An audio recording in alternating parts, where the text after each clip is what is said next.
Hi, and welcome to Mama and the Manse. My name is Christy. And I'm Michael. If you are new, I'm so glad that you're here. I hope you find something that you enjoy. And if you are a returning viewer, thanks so much for giving me a chance and coming back for the 10th episode. I'm very excited to have made it this far, I guess. I don't know. I am curious, though. What are you mouthing off about? Nothing, dear. Yet. Hanging on every word. I am curious, oh dear, where everybody came from. It seemed like it took a long time to get to 50 subscribers, and we are now at like 150% of that. So I'm curious, and if you could comment down below on how you found the podcast, whether you saw it on Instagram or it was suggested or somebody on a different podcast talked about it, whatever way that you came to find the podcast, I would appreciate you letting me know in the comments. You can find me on Ravelry and Instagram and Gmail as Mom and a Manse, and there is a podcast or group on Ravelry, and there are several threads over there. The show notes are posted over there. You can introduce yourself. You can share what your 2018 fiber goals are. And I think that's all the administrative. That's great. Yes. So if you've watched before, you know that I was going on a trip this weekend, and so I don't actually have a ton of knitting to show. My only finished object is my Free Your Fade. And I was trying desperately to get this done before I went on my trip because I wanted to wear it. It has not been blocked. I didn't finish it until Saturday morning. The bind off is a picot bind off. And it took absolutely forever. It seemed like, and the last like maybe 5 rows on this side took a very, very long time. I worked on it after podcasting all day Wednesday, on the way down there, after I got there. What kind of bind off is on Friday, picots with the little Picot bumps. means idiot. That is something our kids made up. It is something our children made up. Like, what was it, like 7 years ago? I don't even, it wasn't that long ago. Maybe 5 or 6 years ago.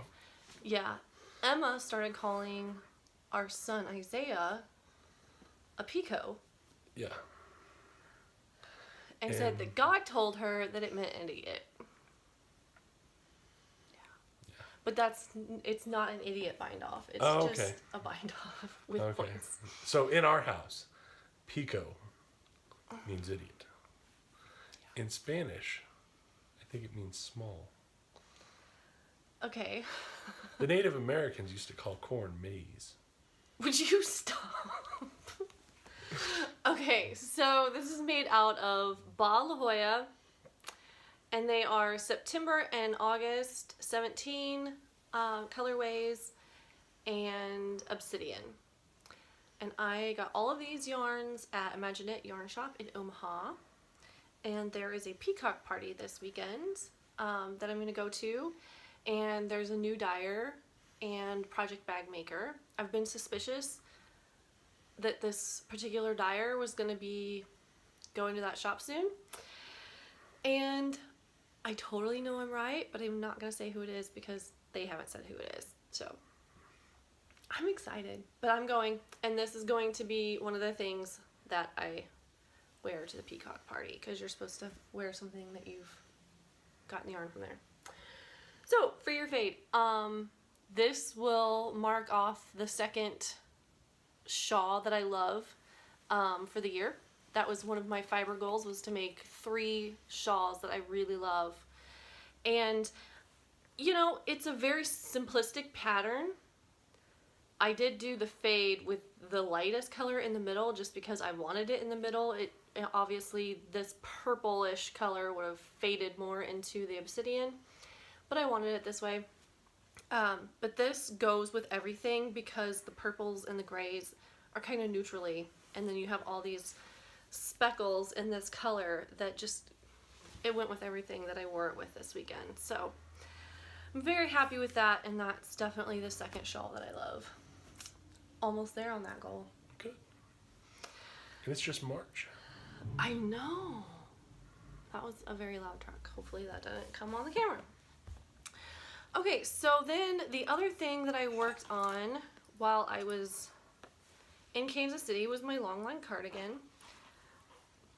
And the last time I showed it to you, I had just gotten to join it in the round. I just finished my second skein of yarn. I have this much from the underarm, and I've done all the waist decreases, and on my next row I'll be increasing back. So I'm doing pretty good. It's getting there. It's kind of wobbly looking in my knitting. You can kind of tell, like, this was before I had my surgery up here at the top, and it's really smooth, and then like right here is like right after I had my surgery, and so it's like super funky, all wobbly and weird.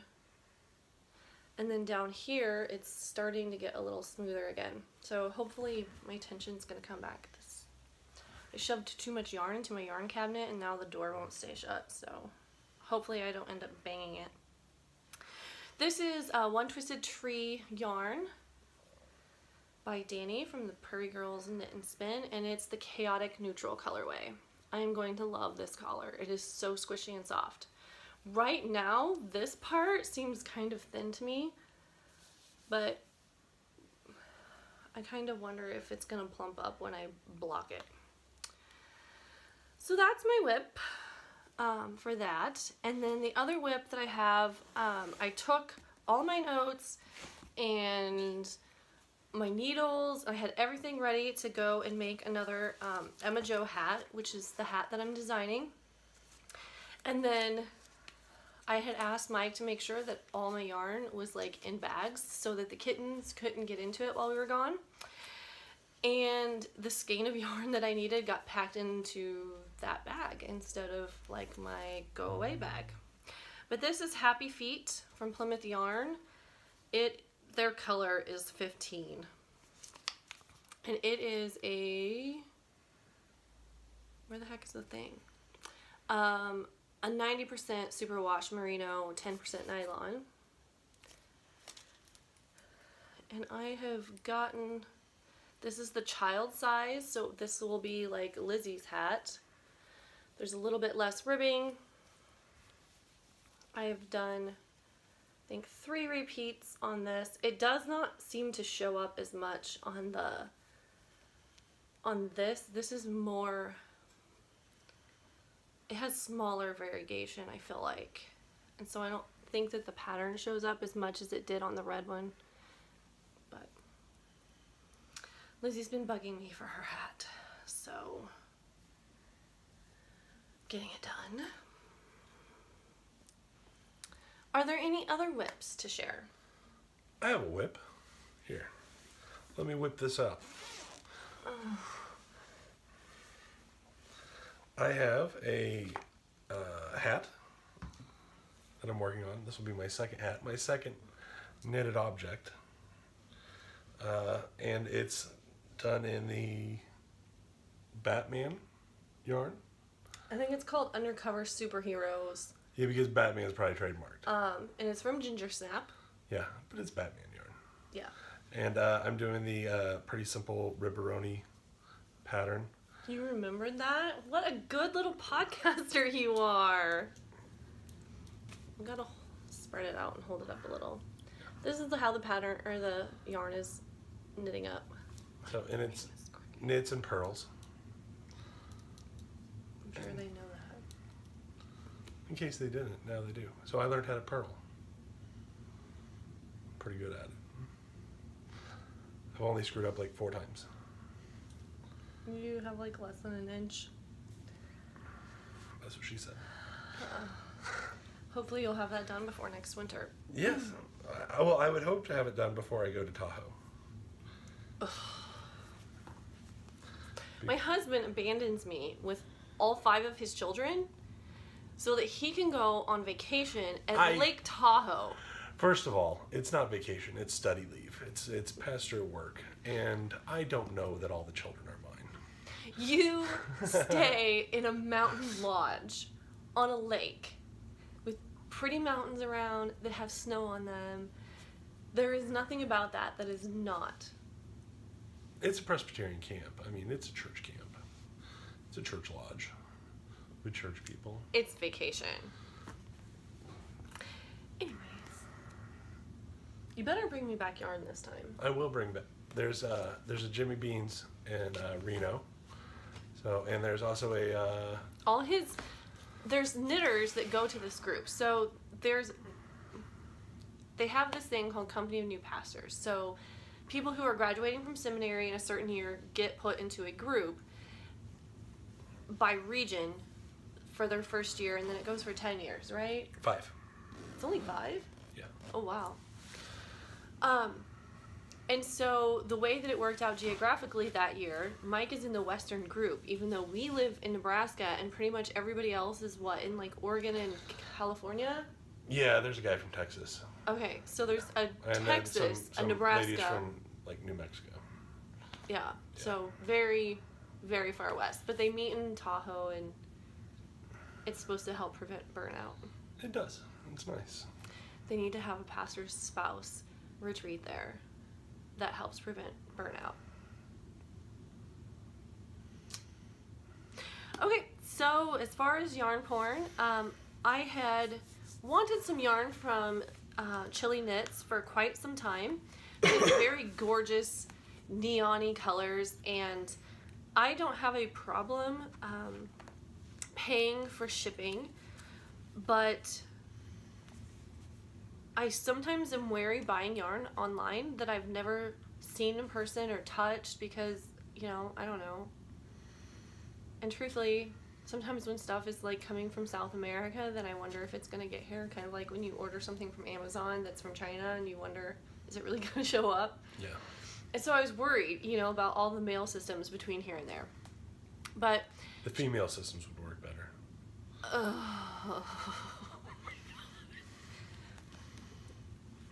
You're so obnoxious.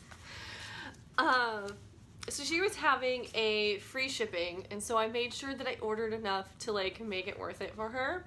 But I picked up, or these came while we were gone. And these 2 are Delicious Fingering, which is a 50-50 superfine merino and silk. So I'm going to slide this off. This one, I believe, is called Friendship. Yeah. It is gorgeousness. And then the other one is Moon Valley with the teals and the purpley specks. What kind of yarn is it again? What do you mean? This is merino and silk. Oh, okay. You never touched that one, did you? I don't think I did. Okay, and then the other ones that I got are on her Cuddly Sock base, and they are 85-15 merino nylon. So this one is Fruit Loops, which I think is a very fun name for it. It is very neon-y. It's kind of similar to the Friendship one, but it's more neon. Like, it's brighter. And it's on a different base too, so. And then I got this one, and it is the Imagination.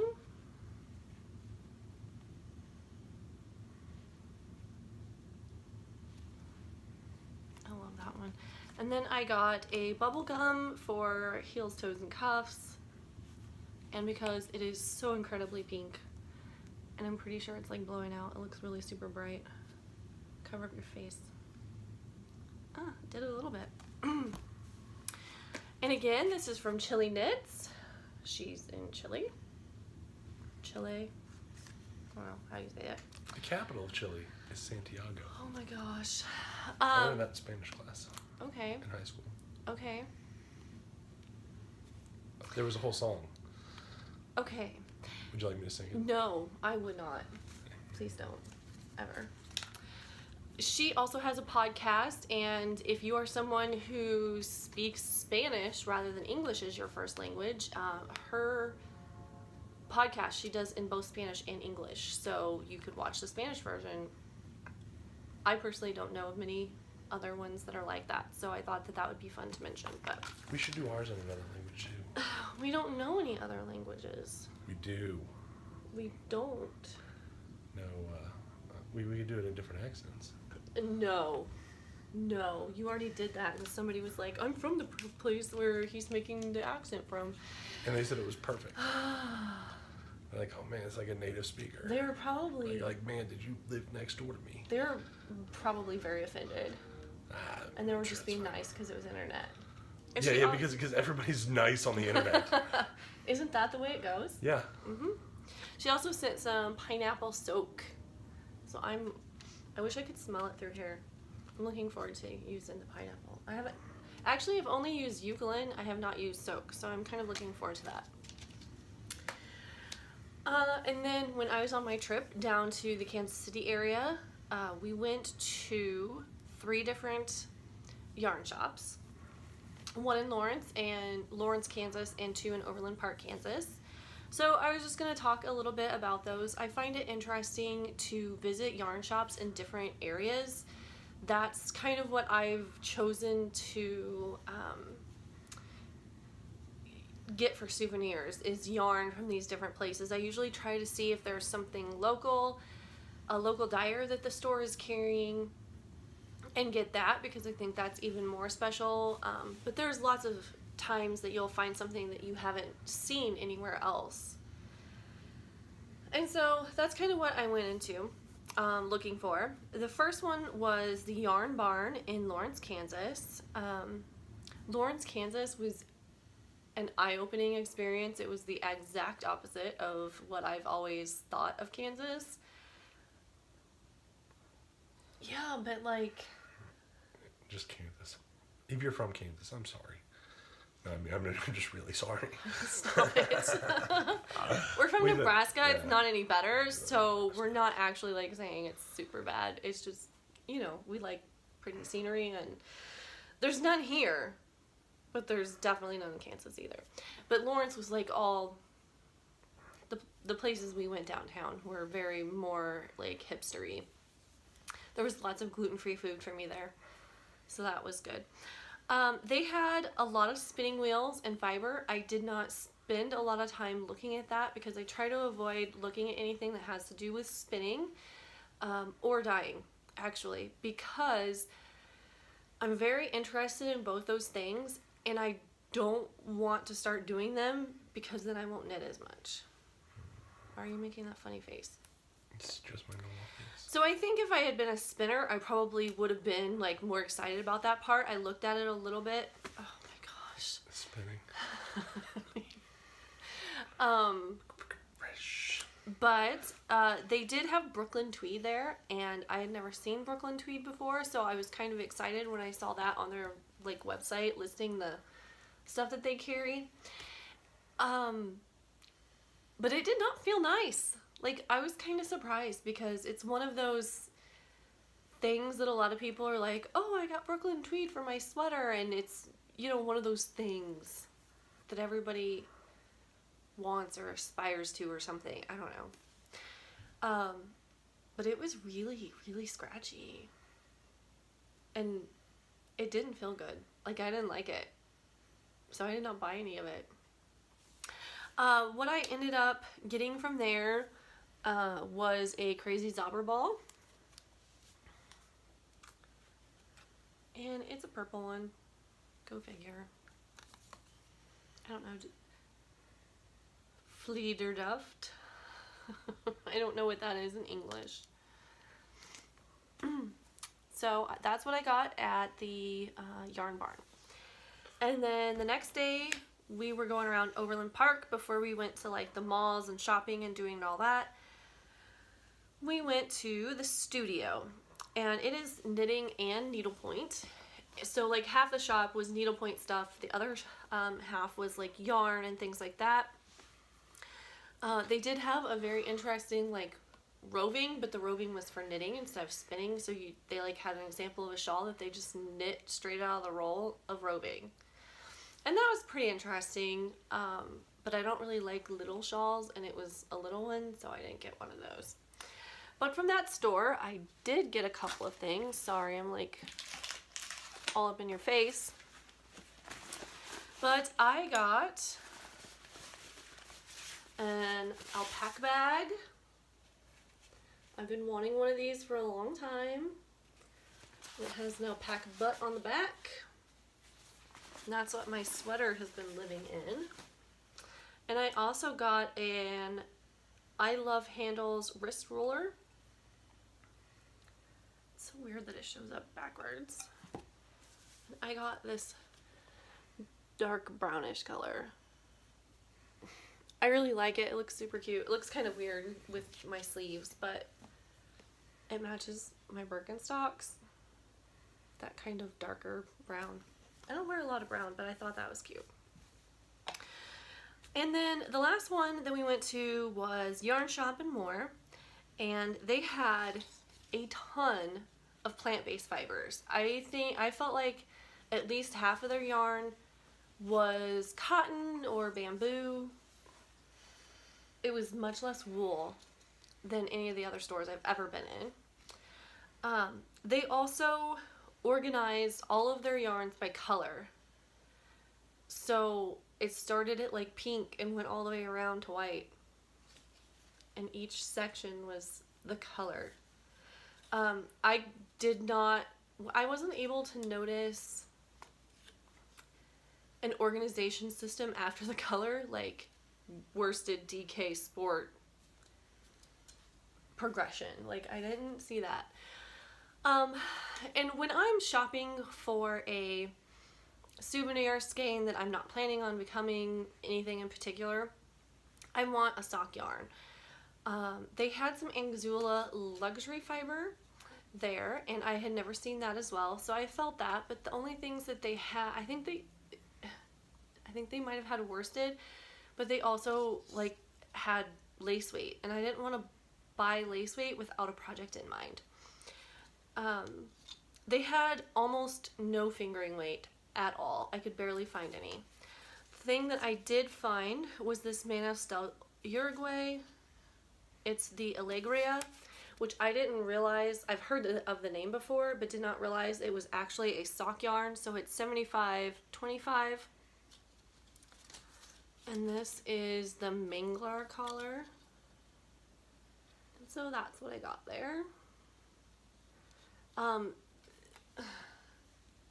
The shops had a ton of worsted weight, which I don't find to be the case in the other yarn shops I've been to. Like, it's not in Dubuque, it's not in Nebraska.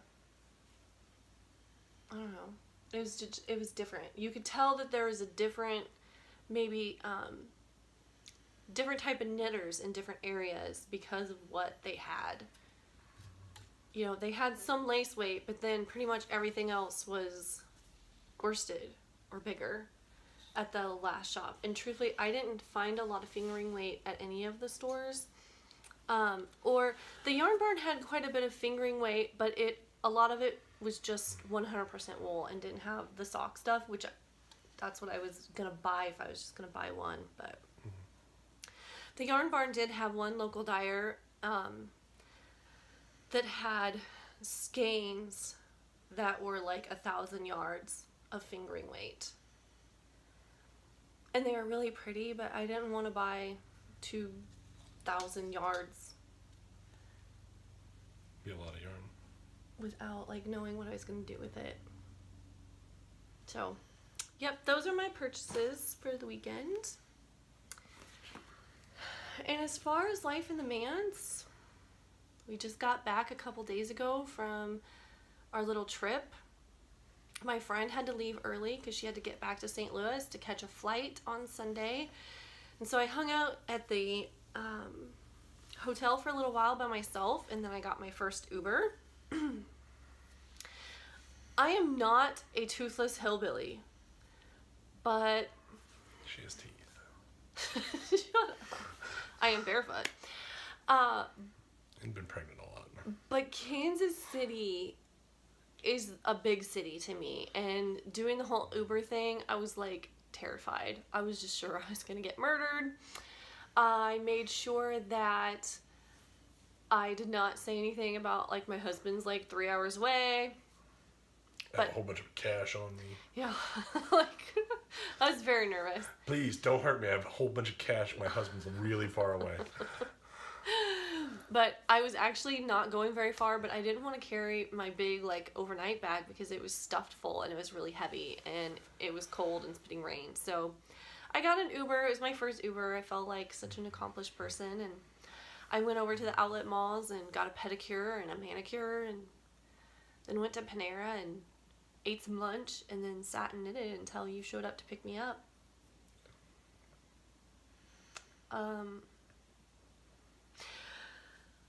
Other than that, there hasn't been a lot of anything going on. Like, I can't even remember what I did last week before we went to Kansas City. You knitted on your shawl. Well, yeah, I said that part already. We cleaned the house. We tried to get laundry caught up. That's probably why I don't remember. I'm blocking it out. That sounds not fun at all. We had doctor's appointments. Oh, yeah, we've had a lot. We have had 4 doctor's appointments now. Everybody's healthy. It's just, it was all the well child checkups. Yeah. Because I don't know if I've mentioned it before, but our first kid, we have one kid that has a December 1st birthday, December 20th birthday, and then of course there's Christmas, and then we have February 11th and March 1st. So we just call it the birthday season. Plus Christmas is in there as well. And so we just finished that and got all those kids through their well child checkups for the year. And Violet had her 9-month one. She's going to be a year old before long. Yeah. It's only 2 months away now. I know. And she's out of the birthday season. So. Yeah. She's barely out of my season. My season's coming up. So you should probably start thinking of presents to buy me. Yeah. I'm just going to get you some video games. I don't really think so. Oh, you forgot to say that you were knitting out of your Batman bag too, also from Ginger Snap. Oh yeah, this bag, my sack that I showed off last time. The last time that you were here, not the last time. I did last week without you. Nobody probably watched that one Oh though. my god! You're ridiculous and mean. I can think of nothing else. I had a good time on my trip. Good. It was... I went the rest of the way down to Missouri with all the kids by myself. I stayed at my parents' house for a couple days and saw my grandparents, which is always good. And went to church. Yeah, and I went to church back home. Which is why I waited for you. I didn't have to preach one Sunday. That was really nice. And the weather's nice here now. It's going to be like 60 degrees today. But we came back on Sunday and there was snow everywhere again. Yeah. Yeah, because when I ordered from Chile, the Chili Knits, I was like, can you please send some of your warm summer weather to us with this yarn? And then I got here, and it was here, but there's snow on the ground, so it may not have worked. It's steadily warming up, though. It's better. Yeah. But we'll probably be getting into the windy season. Not the windy season, just a windy season. Because November, October... March, April. In Nebraska, everything's windy. I think that's about it, though. Can you think of anything else? No, I think this is a good podcast. These podcasts are going really fast. Number 10. I know. Number 10. Oh, I forgot. I don't think I've actually I've shown on the podcast before my Windswept sweater by Melissa Kimmerer. So I thought I would show it to you on, obviously I can't do a really great job of it because I'm sitting down and there's something behind me. But this is my most favorite finished item ever. I absolutely love it. So I was going to invite you to go over to the Ravelry group, and there will be a thread there where you can share what your most favorite ever finished object was. And I will draw a winner to win a copy of this pattern. It is my absolute favorite. I've actually gained weight since I stopped breastfeeding, and so I was afraid it wasn't going to fit because the sleeves are pretty fitted. If I was going to do it again, I probably would make the bigger size in the sleeves. Just because I was afraid it wouldn't come on. But it would. Yay. But it is adorable. And I call it my Kirsten sweater because when we were visiting my friend Kirsten, that's when I bought this yarn for my souvenir. I almost forgot that. I'm so happy that everyone has joined and spends time hanging out with their knitting and with me. I can't believe I've actually done 10 of these now. And you got recognized the other day. Oh, no. At the yarn shop. I get recognized a lot, autographs. Oh my gosh. You're making me lose my train of thought again. People just give me money. Truthfully, when I recorded it the first time, the very first podcast, I need to sit down before my ankles break. Oh, you're so abused. I talked for like 35, 40 minutes and then realized that I had turned the camera off instead of on. And so I was not at all prepared to redo it. Like, I was so mad. I'm like, nope, that's a sign I should not do this at all. This is dumb. It's a dumb idea. And Mike convinced me to re-record it. It took 22 hours for it to upload. And truthfully, I wasn't ever sure that I was even going to publish it. But I have met some really nice people. Watching other podcasts, I feel like I've found my knitting tribe and all of my very good friends, even though I mostly don't know any of you. But it's been a very interesting thing to put myself out there. I hate public speaking. I'm very introverted. So this was hard for me, but I have gotten to where I really enjoy it, and I really love the people that I've met. The winner of our 50 subscriber giveaway, the bag from Dawn from Knits Best Thing and Codependent Knitters, by the time that this is uploaded, will be in the mail to you. I've added a few things to that. So I hope you enjoy that when it comes to you, Laura. I'm hoping spring will come for both of us by the time you get that package, but Nebraska and Canada don't seem to be moving towards spring as quickly as I would like. My boycott of winter is not going that well. Sorry. It's not listening. But anyways, I think that's all the rambling for the week. Thank you so much for being a part of this and for giving me a chance. I'm not very good at this. I'm a mom of 5 who has no technical experience, and all I do is knit. So doing the whole YouTube and video thing has been a learning curve. It's not always gone well. And luckily, we had our 10-year-old tell us what YouTube was. She told us because she thought we didn't know. We did actually know. We're not that old. Yeah. Our kids have gotten to the age where they're talking about stuff. They'll be like, "Did they have that when you were a kid?" I just want to... It's really annoying. It's like they're calling us dinosaurs. Yeah. Sadly, there's some of it that wasn't around.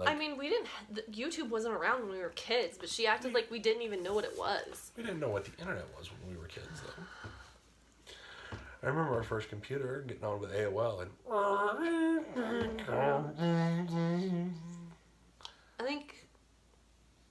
I think the first time I ever got on the internet might have been in 5th grade at school. And that's also when you'd play Oregon Trail and die of dysentery a lot. Yeah. That's what all my people always